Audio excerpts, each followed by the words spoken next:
तो पुण्यात्माओं, आपका सौभाग्य है कि ऐसे ही परमात्मा आपके पीछे पड़ा हुआ है।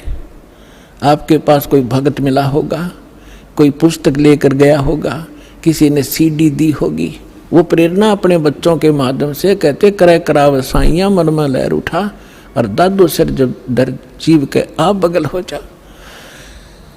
परमात्मा कहते हैं गोता मारो स्वर्ग में और जा बैठू पाताल, गरीबदास ढूंढता फिर वो अपने हीरे मोती लाल। मैं रोत हूँ सृष्टि को, सृष्टि रोए मोहे, और कह कबीर इस वियोग को कोई समझ नहीं सकता कोई। मैं तुम्हें रो रहा हूँ कि तुम मेरे बच्चे हो, तुम काल का फंस गए हो, तुम्हारी यहाँ कितनी दुर्गति हो रही है, कोई मनुष्य जीवन में सुखी नहीं, अगले जन्म में क्या हालत होगी, कुत्ते और गधे की योनियों में आप जाओगे। और आप मुझे खोज रहे हो, हे भगवान, हे सर्व सुखदाई, हे संकट मोचन। और मैं कहता हूँ मैं भगवान हूँ, तुम नखरे करते हो। तो भगवान कैसे होगा? धानक है, दुल्हा है, राम और कृष्ण भगवान, और किसी को राहत नहीं मिल रही। तो परमात्मा कहते हैं मैं रोवत हूँ सृष्टि को, क्योंकि तुम मेरे बच्चे हो यहाँ फंस गए गलत जगह पर। मैं रोवत हूँ सृष्टि को, सृष्टि रोए मोहे, और कह कबीर इस योग को समझ नहीं सकता कोई। जिसमें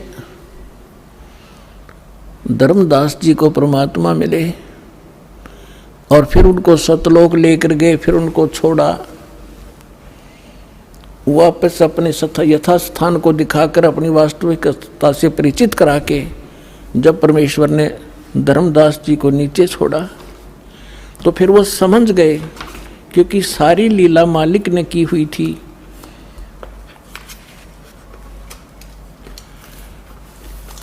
तो वो समझने के बाद परमेश्वर की महिमा को किस प्रकार सुनाया।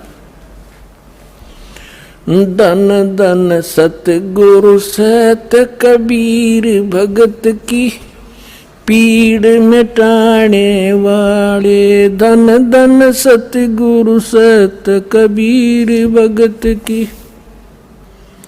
पीड़ मिटाने वाले, भगत की पीड़ मिटाने वाले, भगत की पीड़ मिटाने वाले। धन धन सतगुरु सत कबीर भगत की। रहे नल नील यतन कर हार, तब सतगुरु से करी पुकार। रहे नल नील यतन कर हार, तब सतगुरु से करी पुकार। जा सत रेखा लिखी अपार, सिंधु पे शिला तिराने वाले।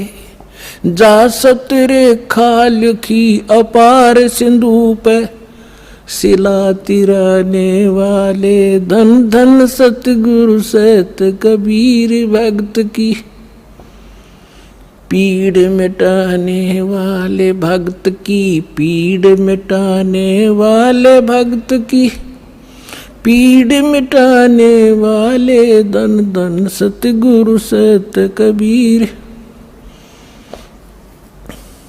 डसी सर्प ने जब जा पुकारी, इंद्रमती अकुला डसी। सर्प ने जब जा पुकारी, इंद्रमती अकुलाए।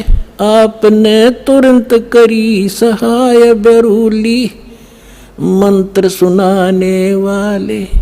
आपने तुरंत करी सहाय बेरूली, मंत्र सुनाने वाले। धन धन सतगुरु सत कबीर भगत की पीड़ मिटाने वाले, भगत की पीड़ मिटाने वाले, भगत की पीड़ मिटाने वाले। धन धन सतगुरु सत कबीर भगत की पीड़ मिटाने वाले।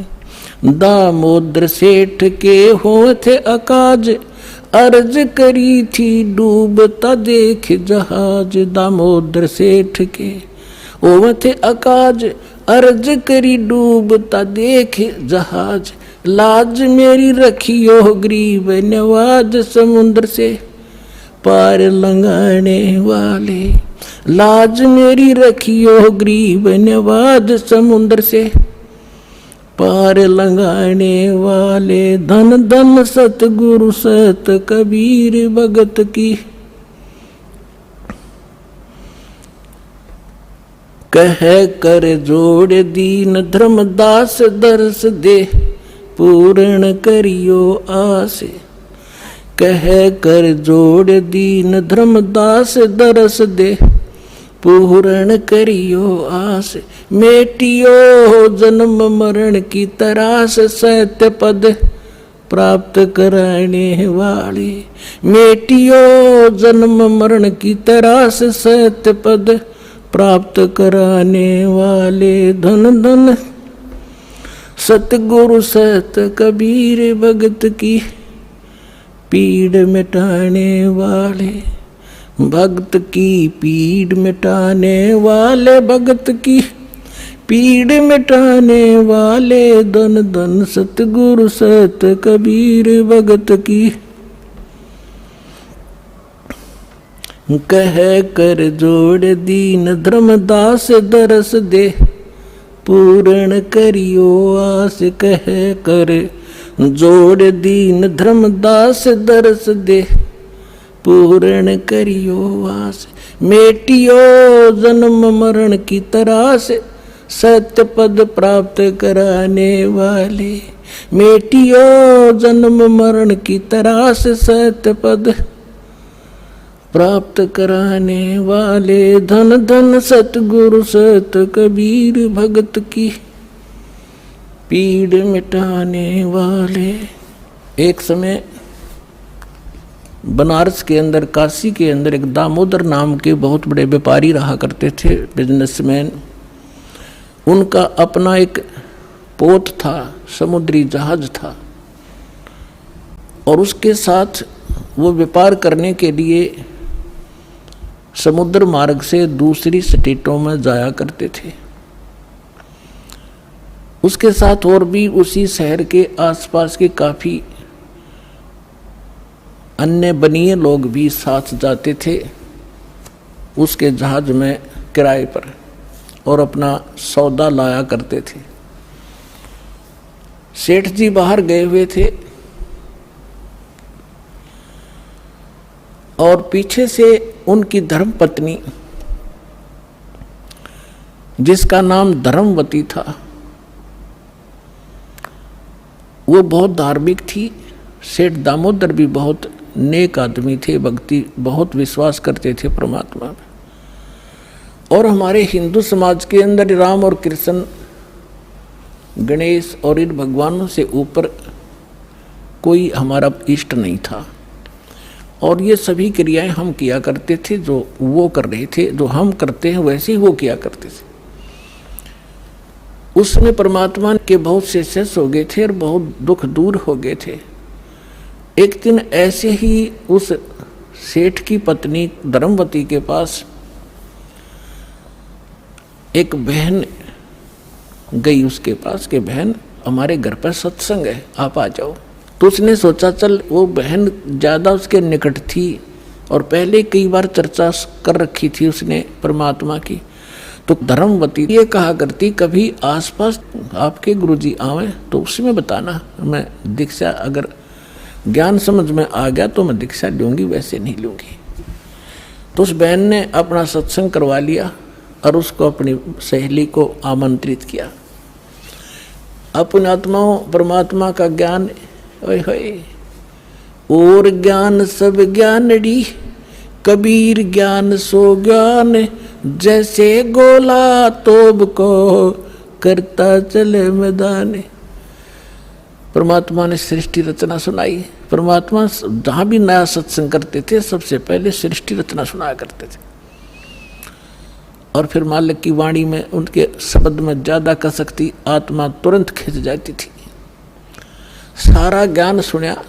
धार्मिक देखो पुण्यात्मा होती है ना, वो घनी अटबट नहीं करा करते, सारा प्रमाण सामने, और फिर अग्रम अग्रम। तो धर्मवती उस बहन का एकदम सिर गया शरीर। जब सत्संग परमात्मा ने कर लिया 2 घंटे और बैठ गए, 10-20 भगत थे, अपनी अपनी कहने लगे। तब उसने परमात्मा ने कहा बेटा दीक्षा लेगी। वो कहने लगी महाराज मेरी आत्मा तो मानना है मैं दीक्षा लूँ आपकी, मुझे ज्ञान पूर्ण रूप से समझ में आ गया।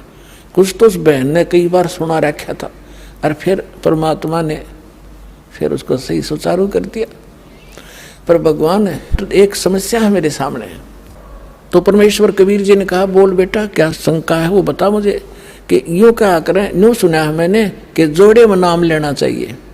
मेरा पति गया हुआ प्रदेश में धन कमाने के लिए और वो आ लेगा तब नाम लूँगी, लेकिन मैं अब मुझे ऐसा लग रहा है कि मैं इस घर से बाहर कदम रखूँगी आपकी झोंपड़ी इस स्थान तक कि जब मेरी मृत्यु ना हो जाए। आज मुझे आपके सत्संग से एक एक पल भारी हो गया कि ये जीवन नाश हो रहा है मेरा, तो मैं नाम कैसे लूँ। परमात्मा बोले बेटा ये भ्रम जो इन मूर्खों का पैदा किया हुआ है, तुम एक दिन जन्मे नहीं, एक दिन मृत्यु नहीं होगी। आपके पति आपसे बड़े हुए, पहले जन्म हुआ आपका बाद में हुआ।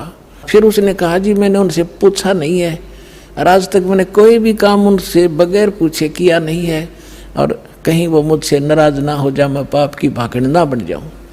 परमात्मा ने कहा बेटा आत्म कल्याण के मार्ग में किसी से पूछने की आवश्यकता नहीं, और सभी कामों में सलाह ले सकते हो, सभी बातों में। इसमें एक पल भी देर नहीं करनी चाहिए, कोई पाप नहीं लगे। अब वो चाहे नो ठीक गुरु जी के मुख से जो शब्द सुन लियो फाइनल सच्ची है, मैं महाराज फिर दीक्षा दे दो। अब उसने नाम ले लिया। अब रोज ये मंत्र आप देख रहे हो, ये मंत्र दिया करते दाता सबसे पहले, केवल बीच बीच के 5। अब हम हिंदू इनके ऊपर आरूढ़ थे ही, लेकिन वो मंत्र गलत जाप करे थे। ये मूल मंत्र है इनके।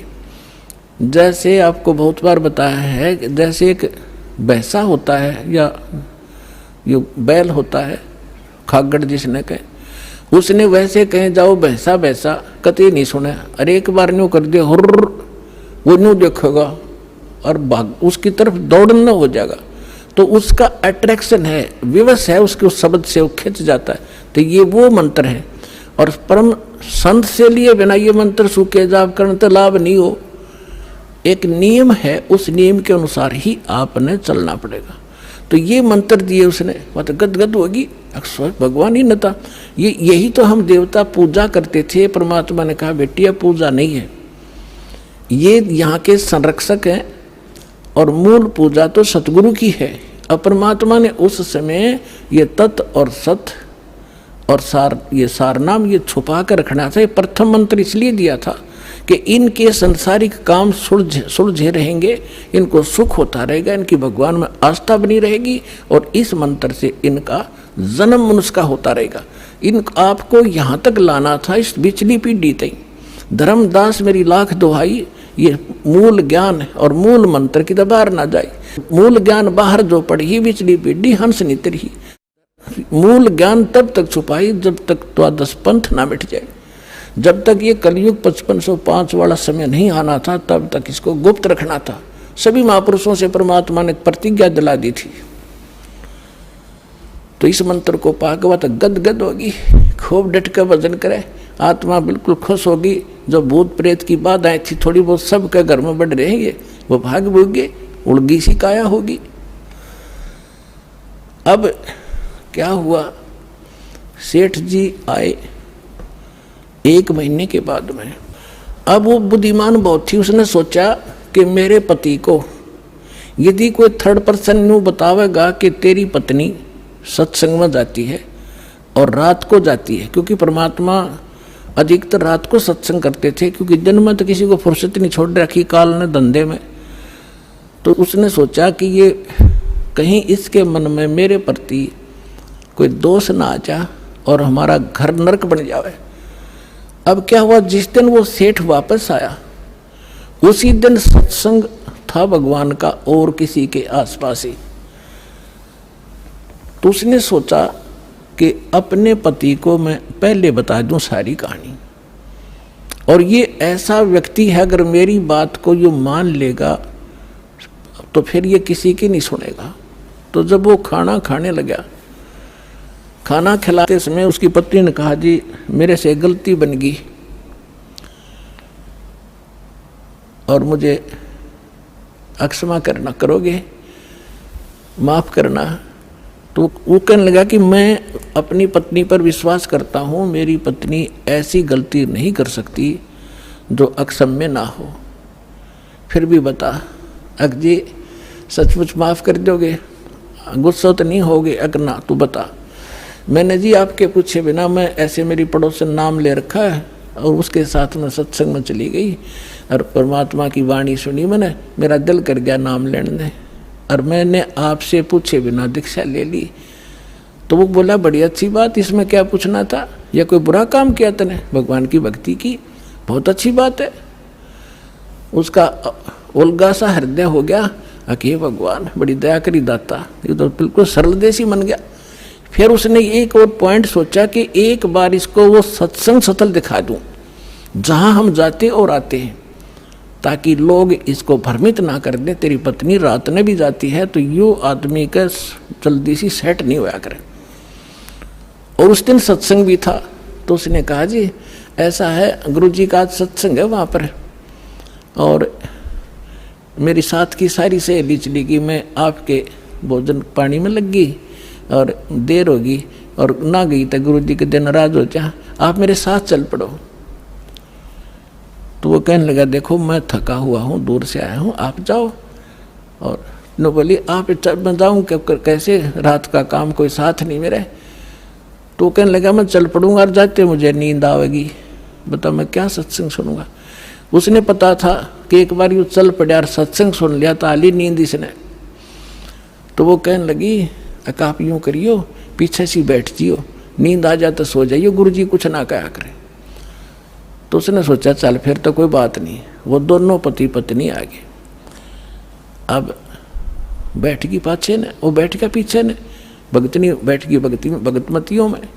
परमात्मा ने वह सृष्टि रचना फिर सुनाई। वो तो जाने थे चोट ने सामने मारना। अब लाला जी ने किसी नींद आवे थी, उसका तो कलेजा फट गया, थर थर का पैगात सारा, और नौके सोके सुने ज्ञान कड़ी कसूती तरह। अब सारा ज्ञान सुन लिया। जब अपनी उसकी पत्नी आई, जी नींद तो नहीं आई? कि नींद करे, मेरे तो बेचैनी होगी, काहे की नींद आवे थी? एक न्यू पूछ ले गुरुजी ते, मुझे नाम दे देंगे? तो उसने जाके कहा, महाराज जी भगत जी आए हैं और यूँ कहे दीक्षा मिल जाएगी। कहा बेटा बोला। तब उसने क्या बोली, कहा जा नाम देंगे आपको।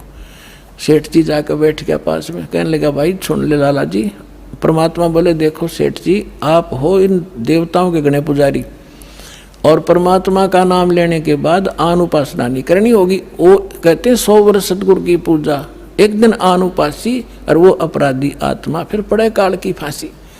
100 वर्ष गुरु की अनुसार साधना कर ली, सतगुरु के अनुसार, एक दिन भी आन उपासना कर ली ना किसी देवी देवता की, पिछली सारा भट्ठा बैठ जाएगा तेरा। तो वो लाला जी बोला, सेठ दामोदर, कहने लगे, महाराज जी मैं बाणिया हूँ और सौदा करना खूब जानता हूँ, मैंने सारा कुछ सुन लिया और सब कुछ देख लिया। आज मैंने सारे कथा सुन रखी खूब बड़ी बड़ी, जो ज्ञान आपने दिया इस पृथ्वी पर नहीं, और मैं जो वचन कराया करूँ दाता, और पक्का करता हूँ आप मेरे गुरु, मैं आपका चेला। फिर कहा कि भी देख, मैं दानक और तू लाला जी, कल न तेरी बरादरी वाले भी तुझे धिक्कारेंगे। ने बोला, जी मुझे नाम दो और आप साथ रहियो दास के, जो होगा सो देखी जाएगी, मुझे दीक्षा दो। और परमात्मा ने कहा कि और उपासना नहीं करोगे फिर किसी देवी देवता की, नहीं तो नुकसान हो जाएगा। लेकर नाम, और परमात्मा का हाथ से चित्र बनाया करते थे वहाँ, जब का हाथ से बनाया करते थे, सब जगह मिला करते थे। वो फोटो ले गया, जो विधि बताई थी विधान वो शुरू कर दिया आपने। फिर कुछ दिन के बाद वो कई दिन सत्संग सुने, फिर व्यापार में जाना था तो सभी वो दूसरे व्यापारी भी साथ थे। अब उसने क्या किया, उस जहाज के अंदर उसने अपना एक कक्ष बना रखा था जिसमें सारे देवी देवताओं के फोटो थे, और वहीं अपना घंटी बजाया करता, बैठ आरती करा करता, जय गणेश देवा माता थारी पार्वती, ये सारी कथा सारी आरती करा करता। अब उसने क्या किया, जाके पहले सारी मूर्ति उठाई और समुद्र में जहाज उठाए, समुद्र में जल प्रवाह कर दी और एक फोटो परमात्मा कबीर जी का लगा लिया। अब दूसरे जो थे वो लाला जी, उन्हें देखा रहे दामोदर ये देवी देवताओं के फोटो कहाँ गए, तो उसने बताया भाई मैंने दीक्षा ले ली गुरु जी से, और गुरु जी का जो सतगुरु की पूजा करते हैं ना, वो देवी देवताओं की पूजा नहीं करनी होती, इसलिए मैंने वो आदर के साथ जल प्रवाह कर दिया। तो वो सारे कहने लगे रहे तू बट्ठा बैठावेगा, तेरा नाश हो जाएगा, क्या है ये कबीर, ये धान के जुलाहा, इसकी कड़फंटी में आ गया तू, कहाँ बातों में आ गया, तेने देवता छोड़ दिए, रामकृष्ण जैसे बलवान भगवान छोड़ दिए, देखना तेरा क्या होगा। वो बोले भाई कुछ भी हो मेरे साथ, आप अपनी क्रिया करो, मैं आपको ना कहता, आप मेरे पीछे क्यों पड़ गए, मैं अपनी करूँगा, आप अपनी करो। अब उस दिन उसके बाद उसको कबीर कहने लगे कि यूँ आ गया कबीर, दामोदर कहना छोड़ दिया। ने बोला भाई कुछ भी कहो, थारी भी जी पवित्र है, भगवान का नाम लेते। ठीक है, मुझे मालूम है तुम किस विषय से कह रहे हो, कोई बात नहीं। अब वो चले गए और सब अपना माल लाद के बच्चों समेत जा रहे थे कुछ तो, क्योंकि 3-4 महीने वापस आया करते थे। जब वापस आ रहे थे पूरा माल लाद के, और बीच में जब आ लिए समुद्र के, एक भयंकर साइक्लोन उठा, तूफान, समुद्री तूफान 30-40 फुट ऊंचा होकर, और इतनी 200 किलोमीटर प्रति घंटा की स्पीड से चला करता, जहाज दिखाता निशान भी ना पाओ उसमें कित पड़ा है। और देख लिया उन नबी, क्योंकि छोटे मोटे तूफान कई बार ऐसे होते थे, वो उनको पता था ऐसी स्थिति बहुत भयंकर होती है। उन्होंने देखा तूफान उठ गया भाई, शाम का समय था, बिल्कुल सूर्यास्त होने वाला था। अब इतना भयंकर तूफान उठा, उन्होंने देखा कि वो तो भाई हो गया, काम बिगड़ गया। और तो थोड़ी बहुत तूफान दूर था, समुद्र में हलचल पहले शुरू होगी और जहाज डगमग करने लगा जो बुरी तरह। अब सारे अपने अपने देवता ने याद करें, कोई राम ने, कोई कृष्ण ने, जो भी जिसका इष्ट था, और दामोदर शांत बैठे। अब सब घबरा रहे थे, घिगी बंदगी, बच्चे मरे, सारी संपत्ति का नाश हुआ था। तो वो कहने लगे दामोदर आप क्यों नहीं अर्ज करते अपने गुरुजी से कि मैं क्या करूँगा, मेरा गुरुजी तो गरीब सा व्यक्ति है, मेरे भगवान, और आपके इसे ताकतवर भगवान जी ने पहाड़ तक ठा लिए, आप बच्चों की ओर मैं बच जाऊँगा, आप कर लो अपनी अर्ज। जब उन्होंने देखा कोई जतन काम नहीं कर रहा, उनमें एक वृद्ध लाला जी था, नो क्या करम भाई, क्या अगर सतगुरु का भगत तगड़ा हो से आप एक वे अर्ज कर दो। ने बोला तुम बैठ जाओ, कदे बीच में फिर नो को महाराज ने सुन ली थी, अग बैठा को नहीं जाता, तो कर लिया रजम बंद हो जाते। तब दामोदर ने कहा था, हे परमात्मा आपका ज्ञान समझ में आ गया, और मैंने आपकी महिमा इनका आगे घड़ी गा रखी है, और दाता मुझ नीच के, ठीक है आप तो समर्थ हो, सक्षम हो, कुछ भी कर सकते हो, अगर आज कोई उकचुक होगी मुझ नीच के कारण होगी, मेरे में कोई त्रुटि होगी, मैं आपकी मर्यादा ठीक नहीं कर पाऊंगा, हे परमात्मा आपकी बेइज्जती का कारण ये दास बनेगा। न्यू कह के बेहोश हो गया, अर्ध से पुकार के। इस बात ने सोच कर मैं तो बहुत कहा करता, परमात्मा न्यू कर दिया, उसका न्यू कर दिया, उसके ऐसे कर दिया। इतने समय में अंधेरा हो गया, रात के 8-9 बज गए, और चांदनी रात्रि थी। तूफान ऐसे बैठ गया जैसे छाड़ा सा, वहीं का वहीं, न्यू का न्यू धरती में।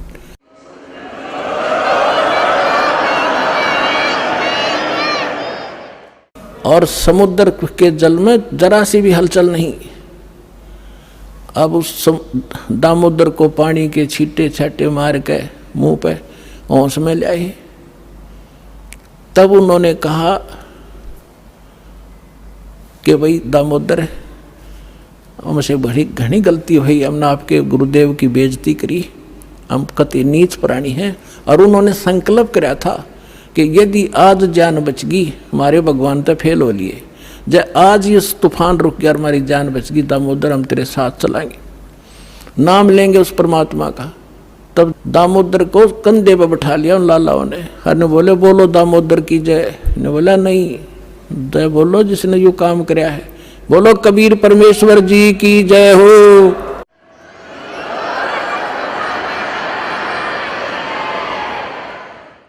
अब उधर से परमात्मा उसी दिन रात्रि में सत्संग कर रहे थे 7-8 बजे सी, और सर्दियों का मौसम था। अब कुछ भक्त सामने आसपास बैठे थे। एकदम परमात्मा ने क्या किया, ऐसे मुंह पर करनो हाथ फेर कर ऐसे झटका दिया। आसपास के बैठे भक्तां के छींटे लगे। उन्होंने सोचा भाई पसीने कैसे आ गए सर्दी में, गुरुजी आपके पसीने आ गए? तो प्रभु बोले ना भाई पसीने को नहीं आए। और क्या था, ये पानी कहाँ से आ गया? कि मेरे भगत का जहाज डूबा था, दामोदर सेठ नहीं था, अभी नाम लेके गया था। हाँ जी, उसका जहाज डूबा था भाई, अब वो उसने बचा कर आया हूँ मैं। अब वो भगत सोच रहे थे अब भाई, अब क्योंकि हम भक्ति अवश्य करते हैं लेकिन विश्वास दृढ़ नहीं होता। और परमात्मा कहते हैं कहा हो तो हरि नाम से, जब मन में नहीं विश्वास, बिना विश्वास के जो भक्ति करते हैं वो सफल नहीं होते हैं। तो वो कच्चे से थे और मन में उनके न्यू थी, ऐसे ही शब्द गा रहे थे, ज्ञान सुना रहे थे, पसीने आगे होंगे, हमारे सामने बैठे और वहाँ कैसे समुद्र में जहाज बचा के आए हैं। वो तो बात कही आई हुई। अब वहाँ से जब वो चलकर आए सेठ, 1-2 दिन और लग गया उन्होंने। उस दिन फिर सत्संग हो रहा था। वो पहले अपने घर गया, घर जाकर पता चला कि मेरी धर्मपत्नी भी उड़े जा रही है, सत्संग में गई हुई है। और सारे वो सेठ ने बोले पीछे घर जावांगे, और सारे बच्चा ने साथ ले रहे। पहले अब परमात्मा का उपदेश लेंगे जब घर बढ़ाएंगे। अब हमारा बाकी आज का जीवन, आज के बाद का जीवन उनका ही हमारा। और सारे वहाँ चलेंगे, सीधे वहाँ 15-20 लाला जी उनका परिवार है। अब क्या हुआ, अब उधर सत्संग चल रहा था, वही भक्त मिले जुले से वो आया करते उस क्षेत्र में, तो सारे वही बैठे। और पीछे थे क्या हुआ, वो सारे के सारे जाकर बाहर खड़े हो कहने जय हो पाबंदी छोड़ कबीर साहब की, जय हो भगवान कबीर साहब की। परमात्मा बोले रे बाहर कौन शोर कर रहा, पता करके आइयो। अब जो ही वो बाहर गए भक्त पता करने आंगन से बाहर, तो उन्होंने देखा दामोदर को, वो सब जाने थे क्योंकि वो आते जाते थे सत्संग में।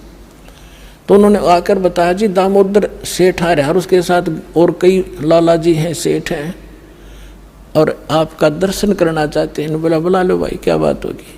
वो सारे आगे चरणा में पड़े, दंडोत प्रणाम करें। हे भगवान आपने दया कर दी, हमारे जीवन रक्षा कर दी। परमात्मा हमसे बहुत भूल हुई, हमने बहुत गलती की, आपके भक्त को बहुत सताया, टॉर्चर किया, इसको माफ़ करो हम अपराधियों को। भगवान आपने हमारी जान बचा दी, हमारा जहाज डूबता आपने बचा दिया। परमात्मा बोले क्या कह रहे हो भाई। और परमात्मा चाहो थे जिनका मन में शंका थी, वो उनका भ्रम निवारण करने के लिए एक सच बताओ, सारी कहानी क्या हुआ था कि भगवान ऐसे ऐसे हो गया था। हमने अपने सारे जंतर मंतर कर लिए थे, कोई राहत नहीं मिली। फिर हमने आपके भगत आराध करी थी, इसने आपको पुकारा के मंत्र पर डाइयो जाने, यो बेहोश हो गया आपको पुकार के। तब कहा बेटा मैं ही वहाँ पहुँचा था और आपकी रक्षा करी थी, और आपका अब सौभाग्य है कि आपको इस संकट आपके लिए वरदान से दोगा कि आपके समझ में आ गई और आप यहाँ आगे दीक्षा लो और अपना कल्याण कराओ। सभी ने नाम लिया, उनका कल्याण हुआ। बोलो सतगुरुदेव।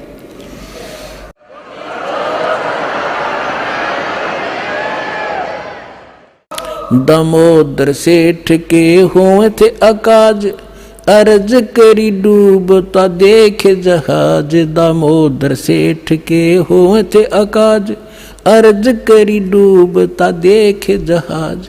लाज मेरी रखियो गरीब नवाज, समुद्र से पार लंघाने वाले। लाज मेरी रखियो गरीब नवाज, समुद्र से पार लंघाने वाले, धन धन सतगुरु सत कबीर भक्त की, पीड़ मिटाने वाले सत साहिब।